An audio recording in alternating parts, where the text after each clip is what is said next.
meeting to order. This will be a special work session for the ARPA funds, federal funds. Roll call whenever you're ready.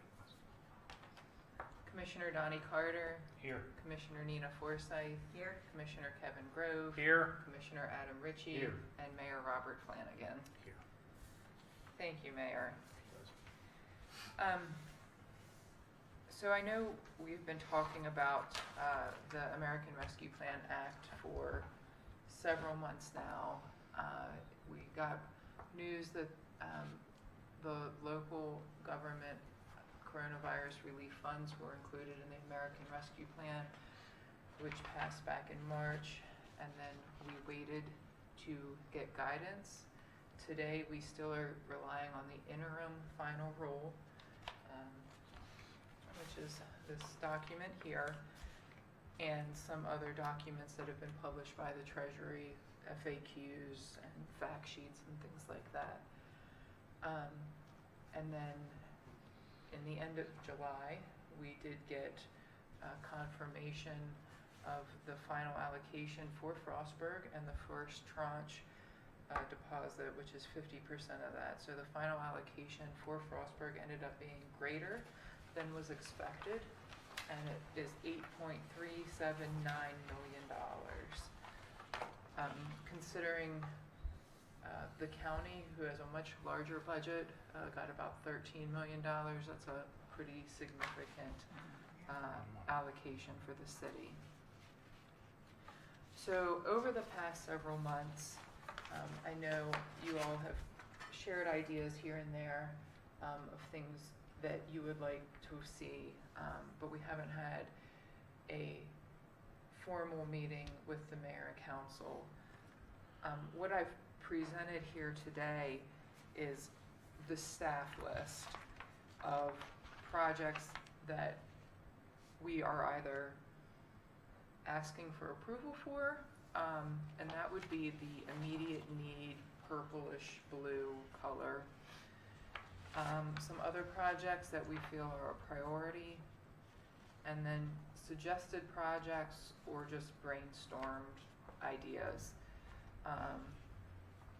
A couple of them have a little asterisk by them, and further research would be needed to see if that's even an eligible project or not.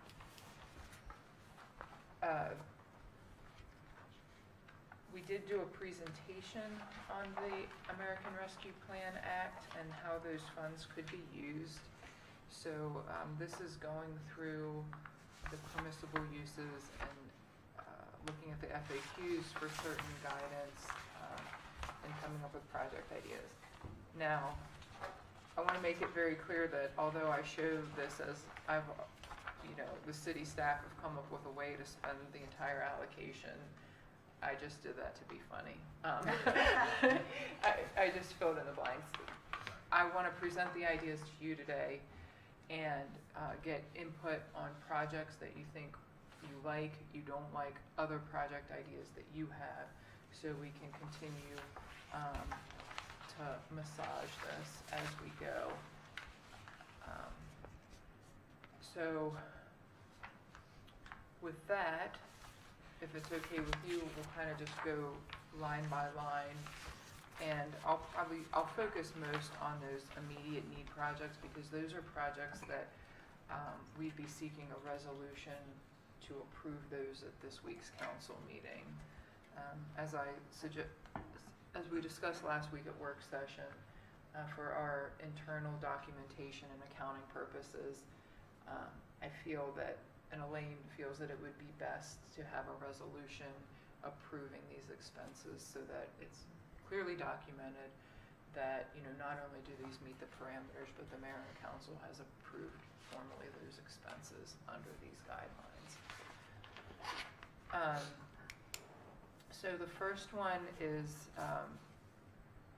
what I would call CARES Act expenses. So similar to the things we used CARES Act funding for, just having some money to buy PPE or additional testing, whatever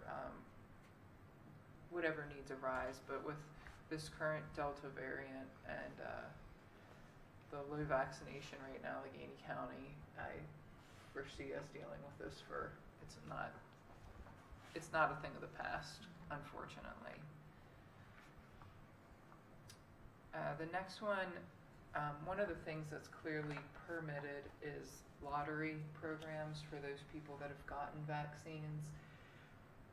I think it would be difficult for us to do one for the entire community because of either getting the health department to share that information or it's just the logistics of it. But I do think it would be something that would help motivate city employees to get vaccinated, so allocating some funds to structure to encourage city employees to get vaccinated. What percentage of city employees have been vaccinated? I don't know. Oh. We're not allowed to ask.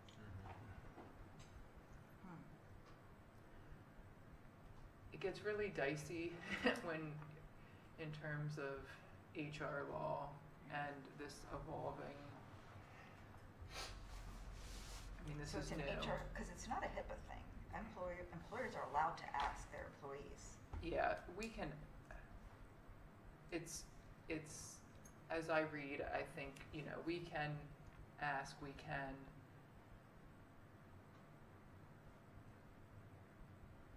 I think what the easy way of doing an incentive program is to show us your vaccination card to be entered to win or to get this payment. So it's voluntary. If someone is vaccinated and wants to keep it private, I don't know why you would, but there's the potential.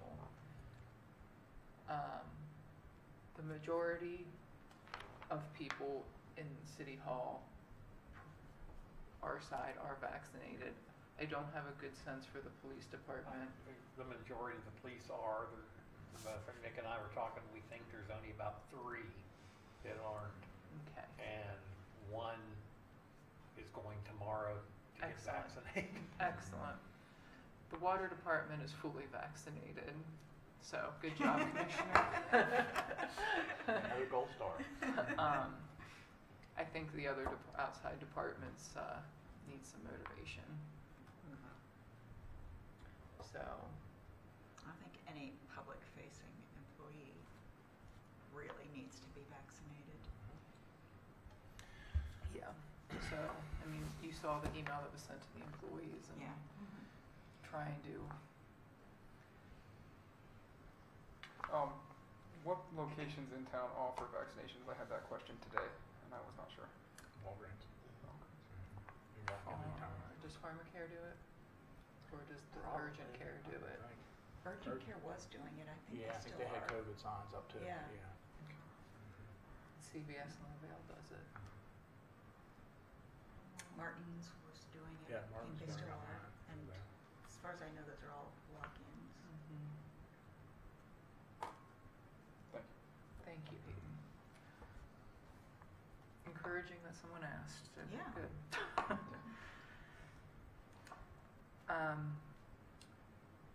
So are you okay with structuring an incentive program, whether it's a small cash payment to everyone or a lottery or a combination thereof? Have those been shown to work? The lotteries? Those incentive programs in general, do they encourage vaccine skeptics to actually get vaccinated? Depends on what the lottery is. Yeah. I mean, probably of all. the different ones that yeah. have been done, have any of them shown to have any success? I think it would work with us because of the size of the people. But in other words, when the governor said, we're going to put this out for everybody in the state, hard to win. But when we're But talking a smaller, 50 employees, yeah. it's not as hard to win. So I think I'd rather have it be just a payment to like whoever's does. Bring your card because- Yeah, because Everybody's a winner as long as they everybody got a should. vaccine card. And you could even give them some money and maybe give them an extra personal day or something. And what are you gonna do about the people that are already vaccinated though? They would be, they'd get Yeah, the they payment too. Yeah, it wouldn't be. The holdouts don't get awarded anything. Yeah. Yeah. Yeah, procrastination does not pay off. Yes. You were taught that in 3rd grade. What's the problem? So bring your card in and we'll put you on the list for a check. I don't know if it's taxable or not. If it comes from this tranche, would it be, that's weird. You mean because of the privacy of it? No. Generally, any payments to employees are taxable unless there's some exclusion, so I need to investigate the taxability of that. Yeah. What if we did like Donnie said, do a vacation day? What if we gave a gift card, like a Visa gift card? It's still construed compensation. Dinner for 4. I'm sure it's I don't know addressed where. somewhere in the Well, frequently asked questions. some places you could check would be state highway, because my wife took care of that for them, and their employees that got vaccinated got $100. Now, whether or not there was taxes taken out of that, I don't know, but that was through the state of Maryland. Well, we could make it too, that if we decide, whatever it is, that you're gonna get that much money, you know, you're. Taxes will be on Taxes top will of be- that, right. yeah, Yeah. so that much tax-free. That's a lot of work for Elaine Yeah. to do it backwards like that. It's easier to increase the amount than just tell them it's net of tax if it does become taxable. Yeah, what that's out to be. If we did with, I just picked that number 15,000, but we could do $250 an employee before tax. Yeah, there you go, yeah. 54. I mean, that leaves us a little You money did better than me, I behind. was thinking like $25. I mean, that's a night in the hotel and a dinner out, Mhm. or a new TV. That was a lot of McDonald's. Yeah. Or 20 trips to McDonald's. And like Bud Lights. Yep. Okay.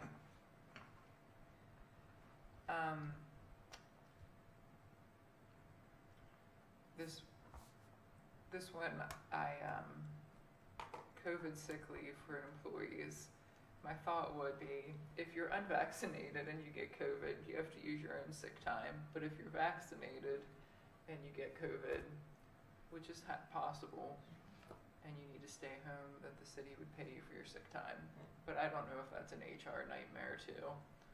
A law nightmare We just of had holding something. a vaccinated guy at work that happened to him. He got it. There are places that are doing that. Okay, there are, that Yes. if you get free time off if you were vaccinated, but it's not- not yeah. free, okay. Yeah, So are you okay with something like that? yeah. Sure. Okay. And And you're then- already risking other people by not being vaccinated, why should you? Yes. I know, why should you get free time off? Are we gonna, I'm assuming we would have to prove that they had COVID, that they would have to get a test for it. Mm-hmm. Bring your card, bring your test. Yeah. The next one of the things as an eligible use is transitioning to the technology to facilitate like remote transactions. So LJ has been, I'll just let LJ talk. Previous to the pandemic, we started looking at companies that offer this service. And upon the onset of the pandemic, that line item in the budget quickly disappeared because we needed it for other things. So now we've been looking at a couple other companies again. We've looked at Edmunds, who provides our finance department software. And I looked at iWork, which is a company out of Utah, and it's someone I was talking to pre-pandemic. After going through about 7 different demonstrations between both companies and keeping on file other demonstrations that we did last year, we've come to the conclusion that iWork is the best possible software that we could use. And it'll integrate our permitting, rental housing, and code enforcement operations, which is huge. And right now, all of that is managed on spreadsheets and in paper files. It can all go into the cloud now, and the versatility is incredible. We can use it on the street with our phones. take a picture of a code violation, upload it, attach it to a letter, and hit send in email while we're standing right there on the street corner. All of our communication in regard to rental housing, like your inspections are due, or it's time to register, what have you,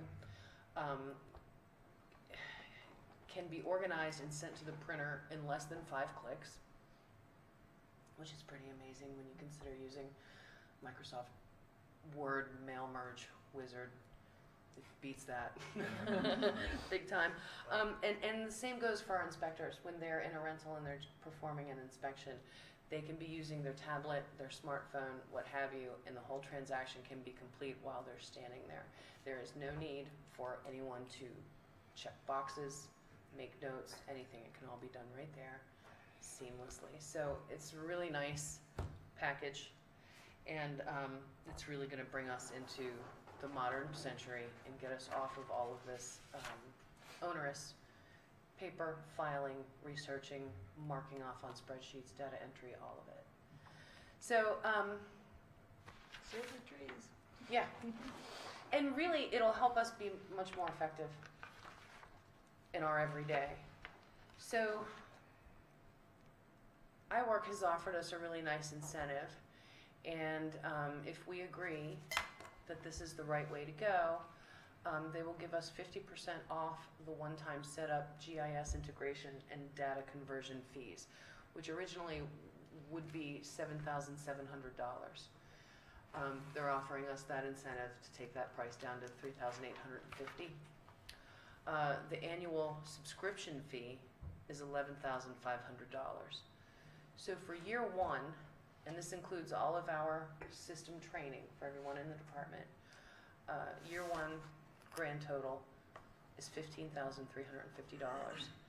then $11,500 annually thereafter. And that's for the community development enterprise package covering permit management, code enforcement, and the portal home, public portal. So that's another aspect.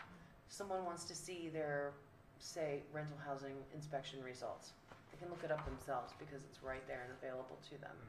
They need a copy of their passing inspection for insurance purposes, what have you. They can get it. They can request an inspection online. Same with the permit. And they can follow their permit through the process. Plan review and inspection and all of it. And have access to those documents. So permit management, code enforcement, rental housing, the public portal, and license management.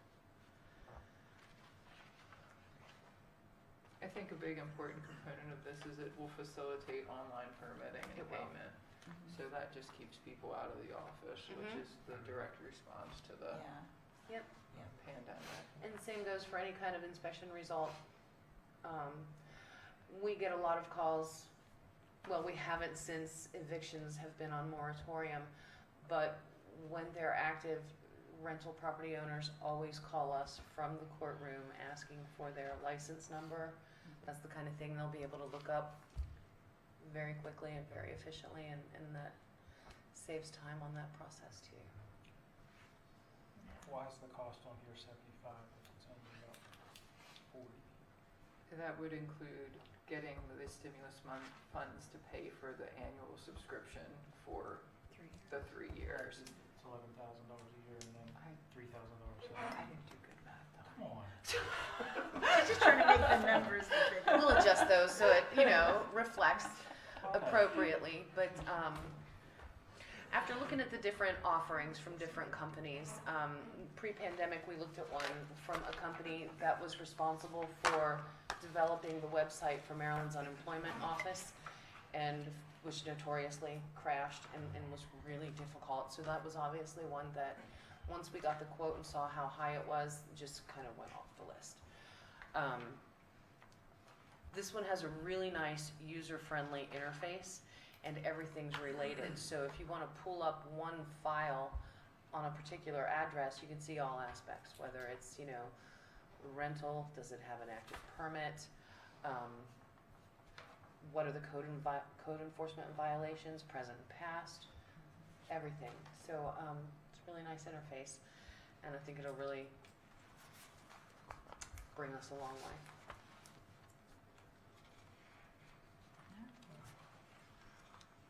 Thank you, LJ. Thank you. The next one on the list, the county sent and approved, I think it was approved, I don't know. Okay. They were proposing, if I recall correctly, $2 million to a business improvement grant within the municipalities in Allegheny County. And and they would fund up to 50% of a project.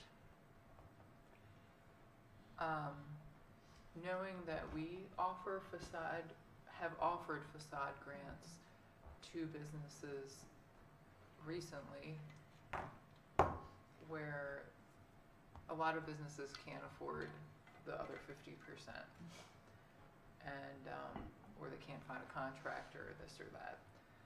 So my suggestion, or what was requested from the county, was that the municipalities use their stimulus funds to enhance or leverage their funding to make it more attractive. The way the county's draft program that I read was structured is they were going to issue grants just for any improvement. The way I read this and the FAQs is that either a demonstrated loss of revenue that prevented them from doing this work would need to be demonstrated, or it's limited to facade or outdoor commerce, dining, whatever uses. I think it would be easier to just restrict it in Frostburg to facade and outdoor dining, How does a facade improvement though? because you're outside more. It's directly out of the FAQs. Really? Well, because the improvements, the assessor doesn't always go into the building. You can see exterior improvements from the outside. They're going to base their assessment. The whole goal of this stuff is to increase the accessible base. So it's a visible improvement that they can Interesting. assess. Yeah, I kind of was surprised by that one, but in the FAQs, it specifically says facades. So, and then it has a long-term benefit for the city because of Yeah, that. for sure. Are there other, and maybe now's not the right time to ask this question, but are there other ways in which negatively impacted businesses are there needs out there that would like help put them back on their feet? Yeah, so, I guess that's number 8 Skip it, there. yeah. Sorry. so there's a couple different options if you wanted to do just business support for negatively affected businesses. You could say, I know all tourism, hospitality, and restaurant businesses were negatively impacted in Frostburg. And in our case, LJ's heard it because of the university enrollment declining and the moratorium on evictions, like rental owners have suffered greatly as well. So you could kind of paint a broad brush over the specific industries that we know have been negatively impacted, and you could come up with a assistance for them, whether it's reimbursing them, giving them all $10,000, or reimbursing them for their, giving them amount equitable to what they paid in property tax for the 2020 year, or something like that. Or you could do a grant program that says, we're looking to help you get on your feet. You need to document your revenue losses due to the pandemic, and we'll give you monies to recover in a ratable amount of the losses. Or you could say, we're giving a grant for technical assistance to respond, for planning to respond to the pandemic. There's a lot of, the complicating factor is within the American Rescue Plan, there's tons of other programs to support businesses, all types of different Separate from people. the Yes. ARPA. Okay, Yeah. No, it's within the Oh, okay. ARPA, but it's separate from those state and local coronavirus relief funds within the ARPA. So there's all these other programs that we don't want to overlap. Sure, yeah. So that's why I have a very generic program on there, and I don't know that I'm have enough information to advise you on a good type of program right now. Maybe we should do like a survey of local businesses. Something like that. We could, But that one's in the yellow category, so. yes. Work in progress. Yeah. Okay, I'm sorry I jumped into it. It's okay. With the facade program, I do think like before committing to that, a meeting with the county is probably needed. I had reached out to them when they had emailed me and said, can we meet to talk about it more?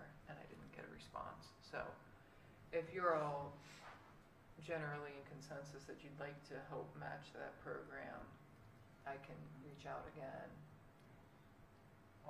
Another thing to consider with the facade program is actually that could be our way to separate the stormwater on Main Street, because a lot of the stormwater on Main Street runs through the facade of the building.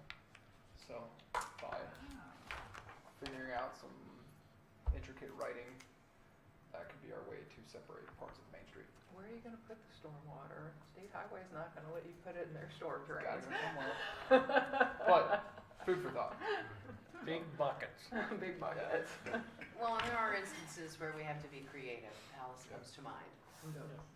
You know, and a lot of these historic facades have, you know, they have the system built into the facade, so it's not as simple as running downspout. You know, they go into. The rain leaders go down into the sewer. Yes, in the basement of the building. So the Palace example in particular is one where the best case scenario is to go ahead then and run it out the basement toward the back of the building and out the back of the building and into the stormwater systems built into West Mechanic Street, East Mechanic Street, excuse me. So, you know, that takes a little creativity and ingenuity, but it can be done. And just to circle back to rental property owners, I mean, you know, after years of implementing the rental housing ordinance and the program that we have, those rental property owners are near and dear to my heart, and I know they're suffering. And during, you know, the worst of the pandemic, there were programs out there to help business people and, you know, help the unemployed. But it seemed to me that, you know, a lot of the burden of the pandemic was borne upon rental property owners' shoulders. They had no recourse to collect their rents. Yeah, there was supposed to be that whole program, but it was not up and running. It was like delayed and delayed. So it's caused a lot of hardship, you know, all around and all over, and that's just something I thought about, and it was important to me, and I thought it would be important to those owners too. Something to think about. But that is, again, an overlap thing, because there's like a separate program for rental landlords. We gotta get the tenant to get involved and apply. It requires the tenant to. Through some of these programs, Yes. the tenant, Landlords can't do anything I about can't it. do anything. Right, and they don't qualify, you know, as business owners per se in some areas because of like the sole proprietorship idea. It was more for businesses who can't make payroll. Yeah, which is different, yeah. It's kind of a different business setup. Oh, man, this is a bigger headache than I thought. It's like we're paying utility bills. Oh, yeah, I mean, you still have all your fixed costs. And they're still living in the property. Mhm. And then, you know, like in case of students, they move out, they still owe you money. So when do I get to take them to court? Do I ever get paid? Right. If they file bankruptcy, I never get it. So, yeah, the PPP and whatnot helped a lot of folks that are in business, but then it went away. And this year, if you didn't show a loss, continuing loss, from last year's number, you couldn't apply for it. But last year. And the pandemic is still gonna keep our enrollment down this year. So, And then like, I mean, I'll use our business. Like we started our business at 19, so the Yeah. numbers weren't great to begin with. And Right, we yeah. did, like the months that we were open in 2020, we did show a loss, like as opposed to 21. But overall, we had a gain because we opened up in 2019, so you don't qualify I've for heard that anything. from other people too, that started right around Yeah. that, it's, Yeah, if you have 5 years of history, It's it's the worst, different. yeah. If you don't, like Yeah. you say on the short term, there's nothing for you. yeah, it's, The storm drain thing, though, Stanton, Virginia, visited there a couple years ago. They're all come back to the street. And you see the outlets for all the front facades, and that looks like it had been done years ago. But I took notice of that. You just mentioned that. So. Another But concern you we like the ran across downspouts? with that was that we just had that sidewalk retrofit a couple years ago, so all those sidewalks are brand new. And the idea of tearing up a portion of a sidewalk and then patching it was, a little unnerving because they're in such nice condition as they are. right. And then, depending on what size line we need, can the sidewalk accommodate that? Like when you repatch over it, is that concrete gonna be thick enough to not crack? A lot of things to consider coming out that way. Yeah.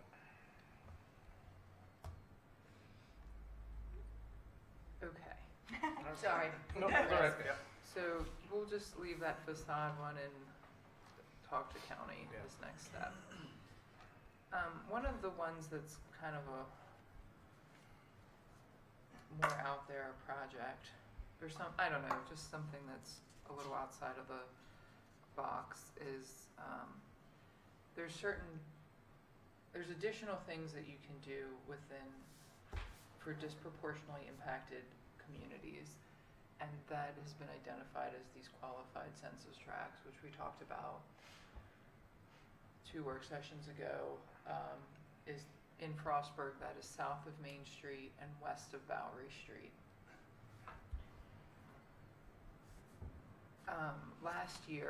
Last summer, well, prior to 2020, the day camp operated out of Bell Elementary. And in 2020, because of the Board of Ed's decisions to close schools, day camp was no longer allowed to operate there. And they since moved to the pavilion at at the community park and pool. This year they stayed there. It's a lot more convenient to the pool and the park amenities where they spend a lot of their time. However, in June, when we actually still got rain, there was a few times there's like these crazy torrential thunderstorms and, children are screaming. I don't know what's happening down there. Children are always screaming.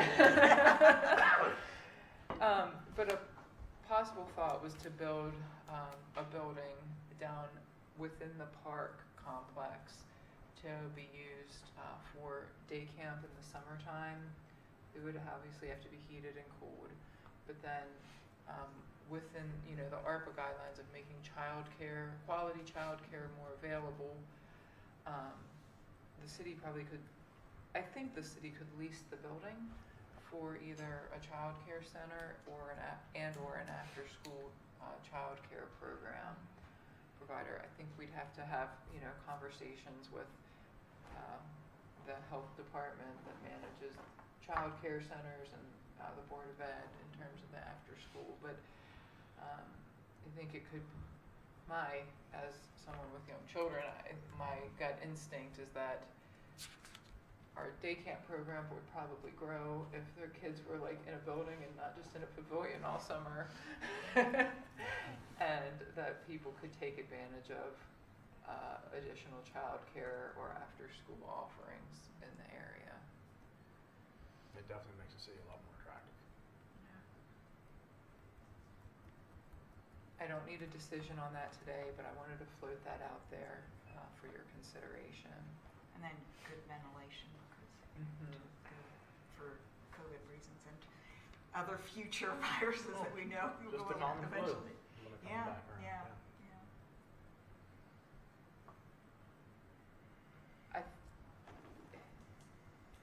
Because it's kids. Yeah, and I think you could even, within the qualified census tract, offer grants for daycares to improve their HVAC system, improve the ventilation. But I looked at that and I think that would only daycare facilities within a qualified census tract would be eligible for that. Okay. So Now, nursing homes, if you wanted to provide a grant for nursing homes to permanently improve their ventilation system, that would be an option. I don't have that on this list, but that certainly would be an option.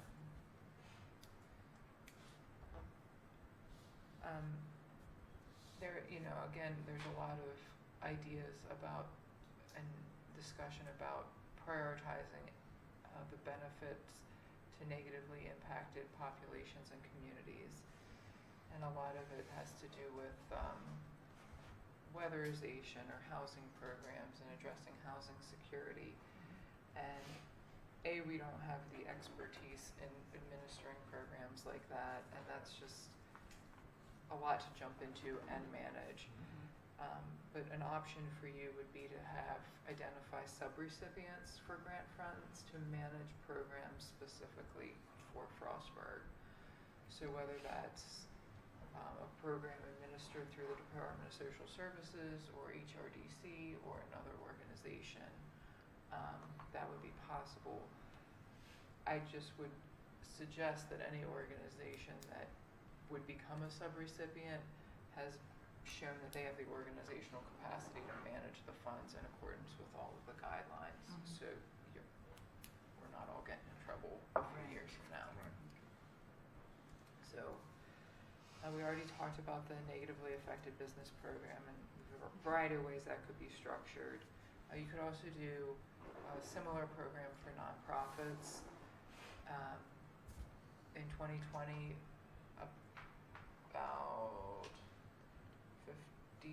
$40,000 to $50,000 of hotel motel tax money that would normally be allocated to nonprofits in the community was not.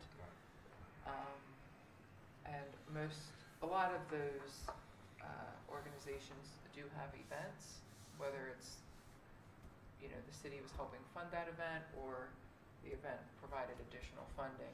Either way, it was canceled.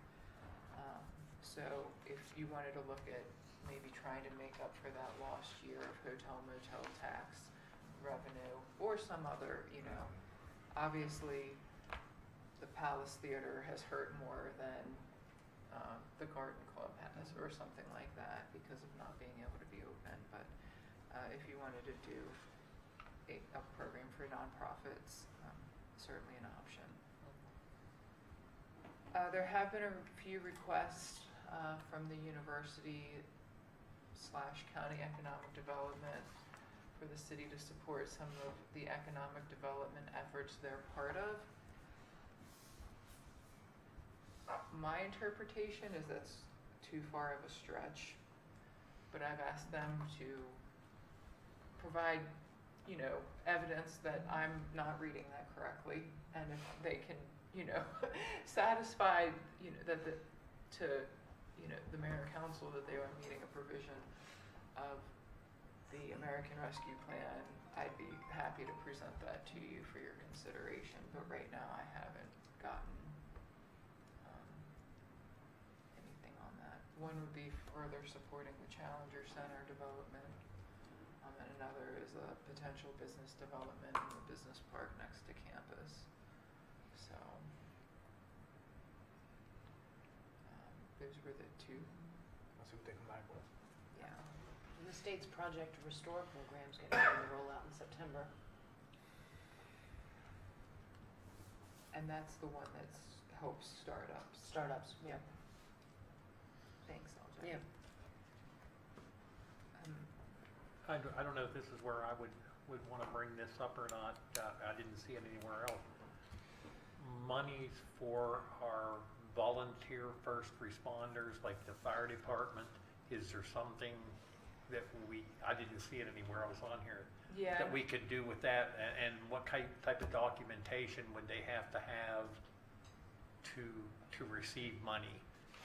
And I apologize, you and the mayor had both independently talked to me about something along those lines. And I think because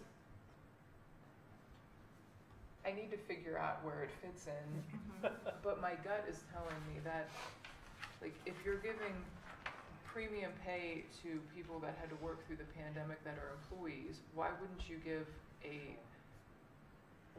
want to incentivize the people that work through it all as a volunteer? Well, and I know that they keep excellent records on who responded to what call, what day that call was, how long they were there. Like if there were 4 guys on a fire truck, they know what 4 guys were on that fire truck. Different things like that. They know how much gas they use. They know how much equipment they use. So there, I was thinking that there might be a way to spend some money with those volunteers. Okay, Maybe you can ask about specific guidance on that question. yeah, I will. Because they were in as much danger as our police Mhm, officers. yes. When Oh. they're out on If a not call more, somewhere. Yeah. I mean, they were loading the patients up in. Oh, yeah, to the absolutely. They, you know, ambulances and basically, most of your ambulance calls ended up with the rescue truck going with them on those ambulance calls. Of course, I know the ambulance end of it is now a county entity, and they would have to take care of that end of it, but the fire department's still ours. Yeah, I'll ask for guidance there, but I feel like the intent is right, Yeah. so. I think that probably falls under the premium pay. Yeah, I wasn't Or- sure or- whether it would go I don't- under that or yeah, not. One or the Thought other. I'd get it in there while I could, before Nina started again. You got me. Oh, my goodness. Again, don't do that, Kevin. I kind of like that.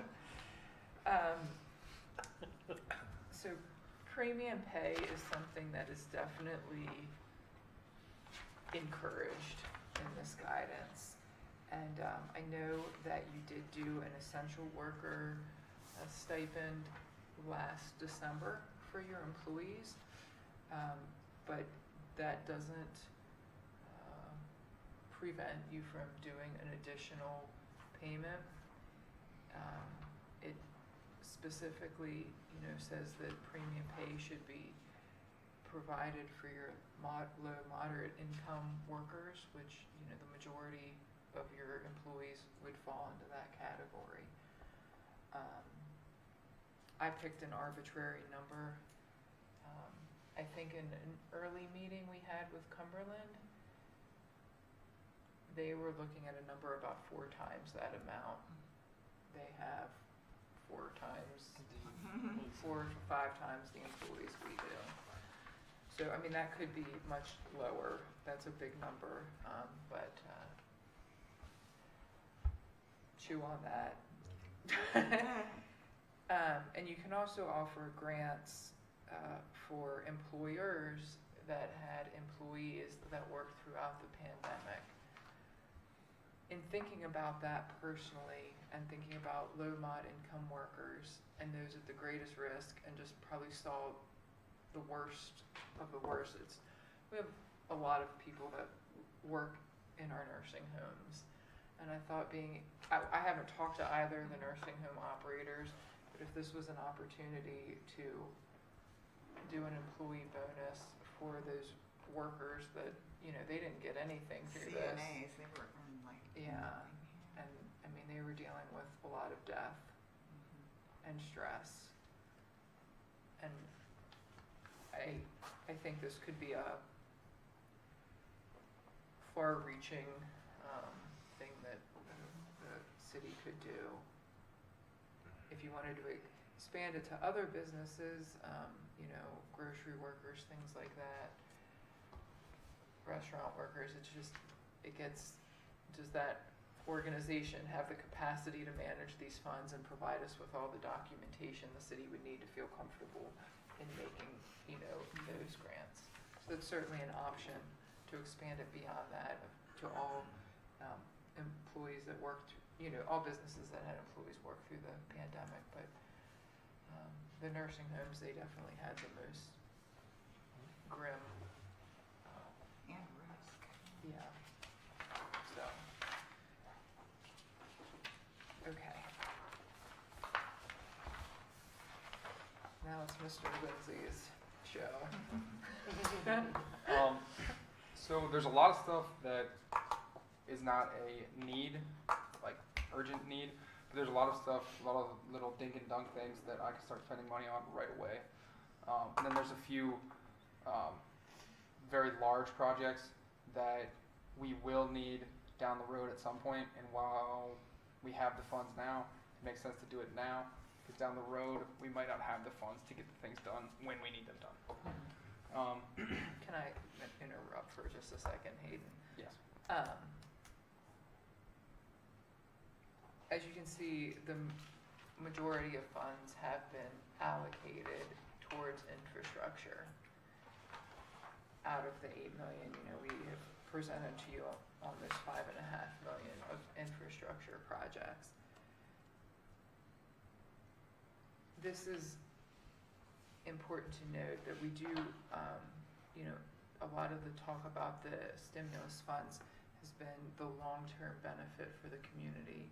And by spending these stimulus funds on these projects prevents your utility rates from having to cover these expenses in the future, which makes it more affordable to live in the city long-term, not just this year.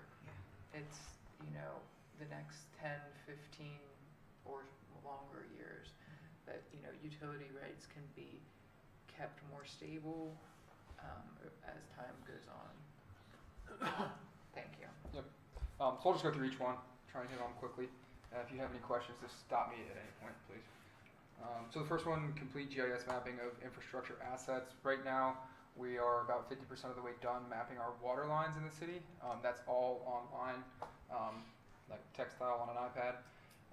I would like to expand that all the way out to sewer, gas, electric, everything. That way when you're in the field, instead of having to go back and cycle through 1,000 drawings, you have it on your iPad, you can bring it right up, and you're good to go. That helps everybody, water, street, maintenance, anybody. That's as simple as reaching out to Bennett and Brewer and then just mapping everything. So that we can handle pretty much all in Frostburg. The next one, complete utility replacement in areas where infrastructure is aging. That's just going to be based on what, say, Jimmy and Shane tell me that, or getting with Chris too, that Street X needs a new water line. It's pretty bad. Street Y has terracotta. Let's replace them. That's pretty simple.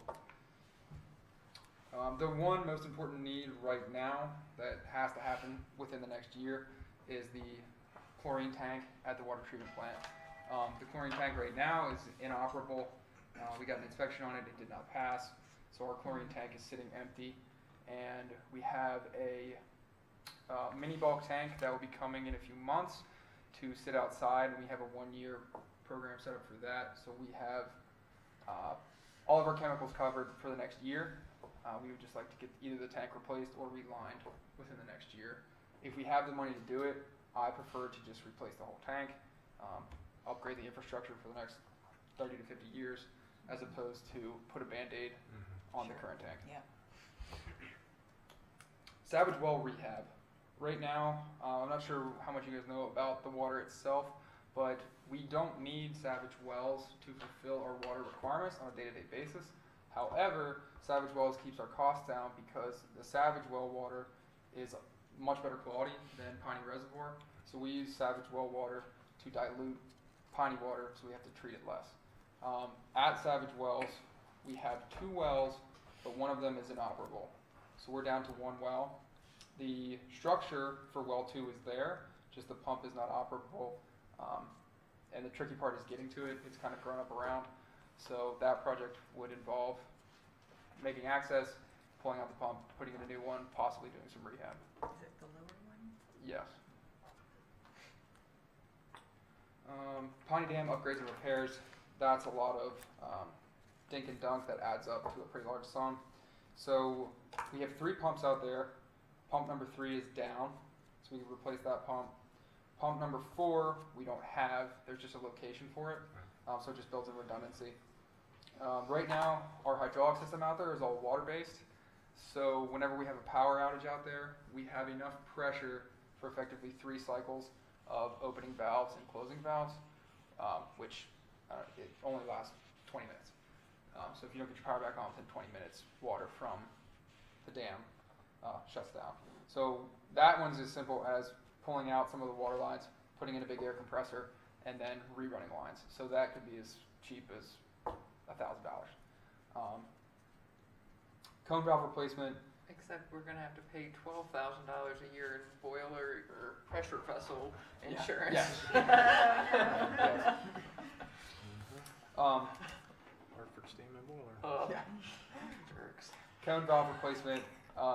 That's just as simple. That's the valves out there. They're aging and they're kind of a pain to use. We just like to use plug valves or another style of valve out there. We But, have what, 1 out there? 2. But that one, we have great sources of help in anything Piney Dam related, because Mark Kaiser and Wayne Bowl and even Chris have a very, very firm grasp of everything that goes on out there.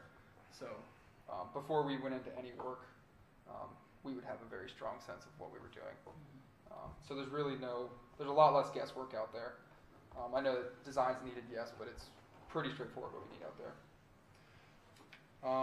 Water treatment plant upgrades and repairs, like we said, the chlorine tank. But the big one, the thing I'd like to see done is, it says cybersecurity upgrade, but our systems out there at the water treatment plant are outdated, and we kind of have a patchwork of 3 to 4 systems. And in a year or 2, those systems will no longer be compatible with each other. So using it as a cybersecurity upgrade under the writing, I would like to see a complete software and system upgrade at the plant. That one's going to be pretty expensive. I would imagine north of 200,000, so 300,000 is a pretty good guess. But that would be our way to update our entire system for presumably the next 20 years out there. Not only that, I mean, that in itself is a security thing. Yes. Translite water line replacement, pretty straightforward. If we can get rid of Translite, that's ideal. Translite's brittle and it is asbestos based, if you don't know. Raw water transmission main project, that can involve valves and just replacement of some of the lines. That's just water from point A to point B. Radio meter read replacement, that keeps meter reading rates down, or that keeps water rates down for the town. That's just taking out the old meter that you got to go in, look in the box by hand, and you can just get in your truck, drive by the house, and it pings on the piece of software we have. Something that I cut off on, or that got cut off on that, Hayden, but that the staff had discussed was considering assistance for homeowners that still have a physically read meter, that need a radio read meter, that don't have a whole house shut off, and that, you know, the plumber needs to come and install one of those for $400 or $500. You know, you could decide to offer a grant to pay for that plumber and that plumbing requirement to help get us. Every year we budget about $40,000 to gradually convert over to radio reds, but this could just knock it out and we'd be done with it. And another thing that came up that Elaine and I have discussed is if everything was radio read, we probably could go to reading everything on a monthly basis, which helps homeowners with the budgeting and affordability. Instead of quarterly, yeah. So that might have a twofold benefit. Well, that changes your cash position too, right? I would think it would encourage more timely payments if people were able to pay. Yeah, makes sense. How much, what percentage are radio read right now? It's pretty good, but I'd be lying to you if I told you off the top of my head. So a large portion of them are radio read. So. And even some of the radio reds are having to be replaced again. Yes, So that's we true. still have manuals that have never been replaced, and we're doing another generation of radio red meters, so the new generation lasting longer, or can you tell yet? It's hard to tell. Depends on the homeowner too. If you let your water meter freeze, then Hey. it doesn't matter how good it is. Fire hydrant replacement, we have 6 fire hydrants in town that are no longer usable by the fire department. They don't have the 6-inch main cap, so that's just a quick one we can knock out if we decide to move forward with that. The tough part is that one's kind of far out because of ordering materials. If we don't have the components on hand, it's going to be up to 6 months lead time. Individual city shutoffs for college gardens, that's kind of more of a want than a need. For this, That's been a need for a long time. Yeah, it's been a problem. Certainly, it's been a problem for a long time in terms of water shutoffs. They're all rentals down there, and there are no individual shutoffs. We can't. Or if there's a problem and everyone Everyone's out. lose water. So Right. we have individual meters, but we do not have individual shut-offs. I did not run spell check on this spreadsheet, so I apologize. That's okay. Down to sewer and storm. So the Centennial Hill Pump Station enforcement replacement, that's already underway. We are hoping to get approval from downstate by the beginning of September, and then it will go out to bid. That project is 90% designed and ready to go. I'll be walking the project in the upcoming weeks, getting easement signatures from homeowners. Any questions there? No, it seems pretty So straightforward. that's an old one, so. Yeah. But doesn't it have to maybe be expanded a little bit? It's already done. We already got that Oh, good to go. okay. Yep. Sewer and smoke testing, that's just really nice because it shows us where we have rain leaders into sewers and things like that. Backflow preventer installation program, that's just kind of, it'd be nice to have that for the same reason. Prevent backups in people's homes. Back to the CSO elimination, matching funds portion. That I foresee being where non-covered costs could come from, correct? Yeah, so the idea there is pay for the 12.5% that MDE doesn't pay for with stimulus funds because this covers it, and then that would free up money within that we collect that is unrestricted to use for something else that wouldn't be funded by this stimulus bill. Potentially a vac truck. Yeah, I have a list there too. But other projects to cover under that money, vac truck, which I don't know how many of you talked to Shane, but Shane wants a vac truck. However, it would be a citywide vac truck, less of a streets vac truck, as much as he would like to fight about that. I'm so glad I have someone to fight Shane for today. Steal all the keys. There are other projects too that we are just short on the budget for instance, a loader for the street department. I think we were talking 75-ish, but coming up short for a loader there. These are more so what I, coming off the top of my head. The water building needs a new roof. Money could come there. And then the street department needs a new salt dome in a bad way. So that is something else to consider.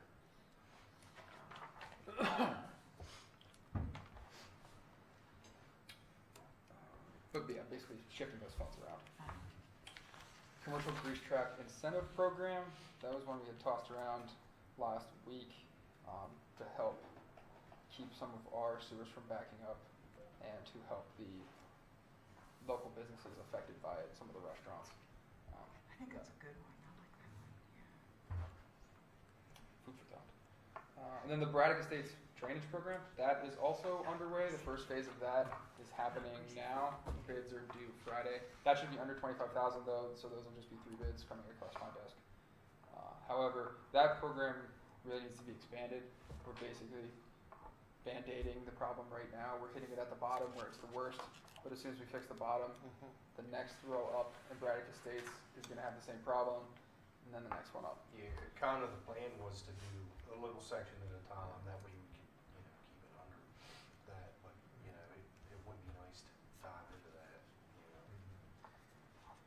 reason I have such a big number there is my instinct tells me as we continue to create a point, if we were to continue to do this project and we divert enough flow of a a drainage basin into one area, we're not going to get away with permitting without doing a pond or some sort of facility. So that's why that's such a random big number. Be better to have it though, But in reserve, if that's where we have to go. putting that much money towards a specific neighborhood just gets you into, Yeah. it's just tough. It's just tough. And then, But there's, I'm sorry, sorry. I thought I was too. There's just, I mean, anytime that you're going to do an infrastructure project, unless it's at the water treatment plant or the raw water source or at the sewer treatment plant, it's going to benefit Some some neighborhood.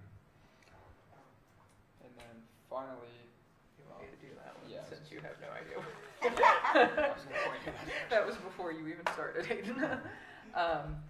I did send you an email about that, but we worked with the Board of Education they're providing the monthly subscription for wireless internet at Washington Ridge and at Hvac Frost. But they needed some additional wiring for the wireless access point at Washington Ridge, and they asked us to pay the electrician to do that, so that bill has been paid. Thanks, Hayden. Yep. This, I just threw a few ideas on there, but this is a complete nebulous category at this time. There is the eligible category called provision of government services, but this is directly related to revenue reduction. That is a formula to determine what that number is. As soon as we calculate that, we will be presenting that to you and asking you to make that unrestricted funds, which means it can be used for any city operation. So LJ did budget $30,000 or $35,000 for comprehensive plan elements. It just seems that with the development going on and everything else in the world going on, we're busier than ever, and to have a whole bunch of money to just, I should not say that, but to have a larger amount of money to just pay a consultant to do the whole thing and facilitate the public meetings and the public input process and just take it from the beginning to the end, I think we'll end up with a much better project, and it will be much better for staff to get through. A lot cleaner. The project being the comprehensive plan. Yes, yes. And then, there's just some other ideas on there. And then I have on the administration of funds, that I printed these before I talked to Elaine, that single audit expense will be much less than that. And the ARPA coordinator, it'll probably be less than that, but just projecting for a full benefit package. It's that. So, other ideas, things you like, don't like, want to see, don't want to see. I think we have a good jumping off point here. So basically all the dark highlighted things we would all like to get going on kind of ASAP. Yeah, Okay. I'd like to get your approval. I'd like to get your approval to use the stimulus funds to spend on those projects. In the instance of like Centennial Hill Pump Station, once the bids are open, Hayden will still need to come back to you and ask for you to award that contract because of, we still have to follow all of our procurement policies as well. But that would give him, knowing that that's okay, that would give him, he could start getting quotes for the Savage Well rehab and things like that. Yeah. If we know that you're okay with these programs. And LJ if you're okay with this online permitting code enforcement, she could sign the contract after council meeting on Friday. That falls below our procurement policies for your approval, but getting your approval of using this funds on that Right, would sure. free her to do that. Anybody having heartburn about the dark shaded items? Okay. Okay. No, nothing from Brian? You know, the outdoor, Childcare. oh yeah, the childcare one, yeah. Yeah, that's about the only thing recreation related. If he, if we had a bunch of, what's the word I heard? We were interviewing and someone kept making reference to snot-nosed kids. You wonder who You that mean was. germ, you mean germ spreading? Yeah. Aw. But if we had facilities where, you know, there was just, our parks were just getting used and abused, or, you know, we had indoor facilities with snot-nosed kids that we had to disinfect every week, things like that, we could use, we could hire someone else to maintain the parks or rehab a playground that got destroyed, but We have well-behaved has- kids. Brian Yeah. has Jean and Fatty that do an excellent job taking care of things, and they've been able to keep up with it. So that's just kind of, that's just, I don't think is an expense that we can justify. So, And how about ventilation at all of our buildings? Is that all? it seems that the ventilation is related to, Public health. yeah, let me think. Well, I mean, are we all up to the snuff at all the water, buildings? the water department probably could use some help. I don't know what their current HVAC system is. The street department is mostly a garage, so they've got some of that, and same with the rec department. Just open the doors, they got plenty of it. Yeah. And then this building, the only thing that could make it any better is if we added like little UV sanitizers to all of the, where's that big thing in the ceiling? Why can't I see it? It's not in this Oh one. no, somebody stole our Anyway. big thing in the. Except for every other room except Getting for it this covered. one has the mini split in it, and you can add a little UV sanitizer to the mini split, and I think it'd be like $40,000 to purchase them, and then whatever it would cost to install those. When we were coming, things were looking positive when I inquired about that, so, you know, we didn't add that to this project, but if that's something you wanted to do, we certainly could. Looking at the water departments, whatever they have happening up there. Or lack thereof. But street department and rec department is, you know, Yeah, 95% very open, garage and not many people in the The water city department. community center. Does that HVAC ventilation, that would probably be the best project because of being the senior Community center. center, What did I say? city place, Oh, I and meant community center. community center, yeah. Community center might be an opportunity. I don't know how old that system is. That means old. 2003, I believe. Okay. And when City Place was redone, like the carpeted room, is that the same ventilation system, same HVAC that was there before, or is it? Same. Well, there's a new ventilation system in there, but it's Okay. been the same since then.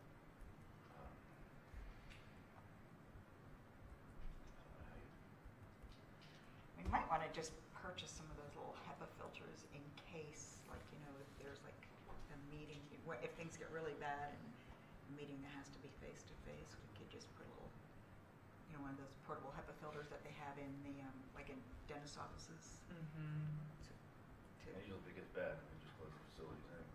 That's true, yeah, Yeah. yeah. So the water department needs a upgrade. The, Let's the get whole on it. building. Right Yeah, now, yeah. the putting lipstick on a pig is fixing the roof. The roof's been bad for, Jimmy told me, I think 8 years. So, So if that takes a split system, something like that. yeah.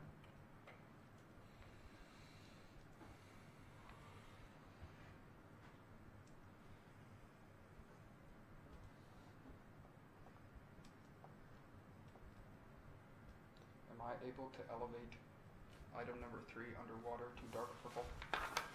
Not for the whole 400,000, but for some of the smaller things like the air over water system.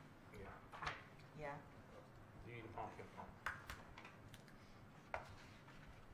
And these things, they vary. So, we did a pump 3 years ago, and we did a pump maybe 6 years ago. Two of the pumps should be fairly new. Mhm. The pump 3 is the last, and that's down. And 4 is a slot for another pump. Yep. Almost think you'd want a space. Yeah. Just to do. Yeah. At least that way don't put 2 new ones in and put them both in service. Yeah. And you don't want a pump sit that you're not running because Yeah. if it, right, Yeah. yeah.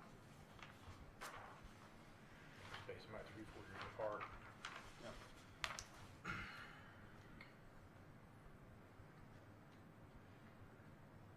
Is there any grant or relief programs you wanted us to take some more immediate action on?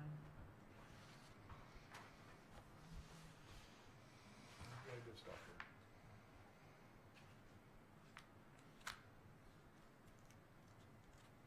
The responsibility for subrecipient monitoring is just something we just have to be very careful about.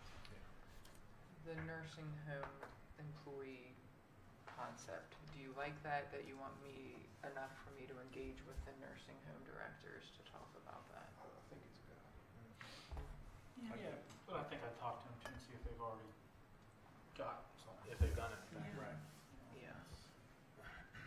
I talked to one of our employees who works at a different nursing home, not in Frostburg, and he said one of our employees does not work at the nursing home. One of our employees' spouses works at the nursing home, and he told me that she got nothing.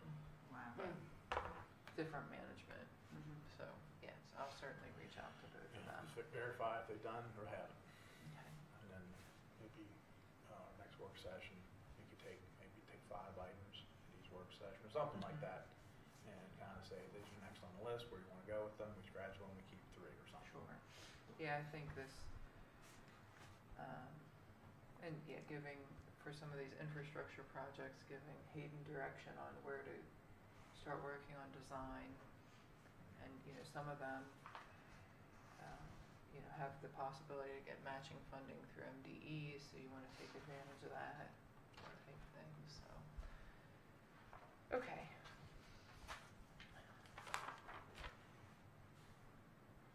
What else? I can help with Sterling contacts if you need. They've been involved in some recent site development stuff. Okay. Yeah.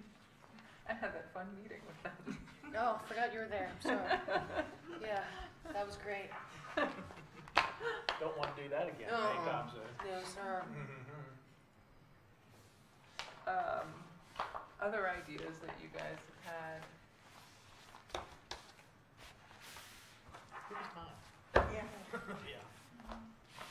Yeah, I think, didn't we talk about the possibility of people purchasing some of these properties, like on Maple Street, Wood Street, Center Street, that would rehab them back to a single-family dwelling, that we could maybe give them some money towards renovation, or so, like if somebody bought a property on Center Street, hey, we'll give you $10,000 towards renovating it back to a single-family dwelling if you agree to live there for 10 years or 5 years or whatever.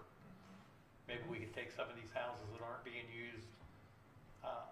Would that be a Right now. covered category? We'll Or? have to come on the other street. Within the Qualified Census Yeah, Tract, But it- development of affordable housing to increase supply of affordable and high-quality living units.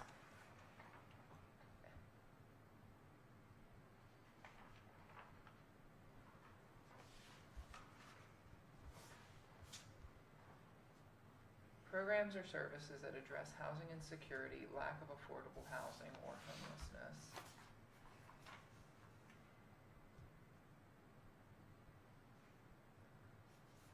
So, I mean, obviously that program that Kevin just spelled out isn't gonna be specifically listed in here. but, you know, it could be potentially crafted. It could be a possible.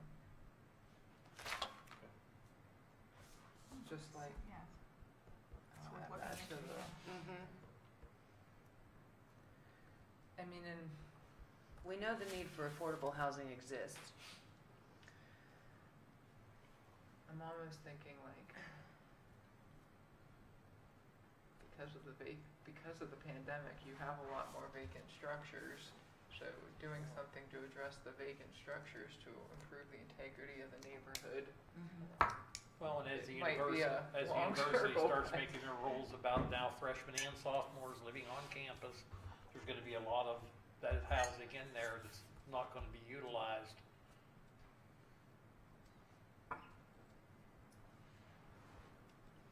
But We're it would have to seeing be- trends of families moving into some of these Yeah, areas that were predominantly student inhabited.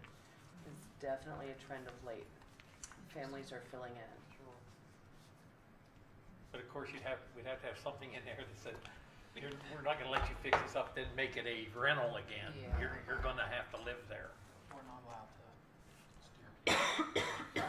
So we sold it on Paul Street, and I came to the agent, I'm like, to an agent downstate, I'm like, you might want to tell them to look some other places. So this person bought, lived there 1 month, put the house back on the market. Oh, my.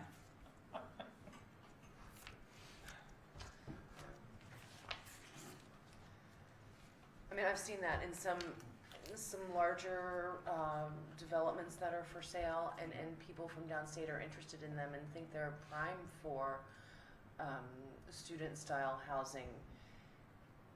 And I say you really need to look at that on the map and you know, determine how not university adjacent that is. And look at the you know, the people that are living there now tend not to be students. It's too far away from the university. And people don't always see that or don't understand our topography is another thing, you know, like, We're seeing people, like, there were 5 houses sold last week in Western already, all out of towners. And I'm just like shaking my head. The one on Hill Street that sold. I talked to the gentleman, he was looking for short, just like real short, like 6-week rental. And he had a contract, I don't remember the address, and he was from Baltimore. I said, do you have family? He said, no. he bought that duplex. He's renovating one side of it. Okay, I know what you mean, yeah. yeah, Real nice guy. Taylor's been working with him okay, good. in terms of the rental housing program. Taylor's been in contact. Real friendly person, yeah. Yeah, we chatted probably 20 minutes. Yeah. Okay, Okay. thanks, Tom. Thank you. Yeah. We all good? Thank you. Anything else you- Nope, I think we're good. All right. Okay. Thank you all for coming out today. Thank you.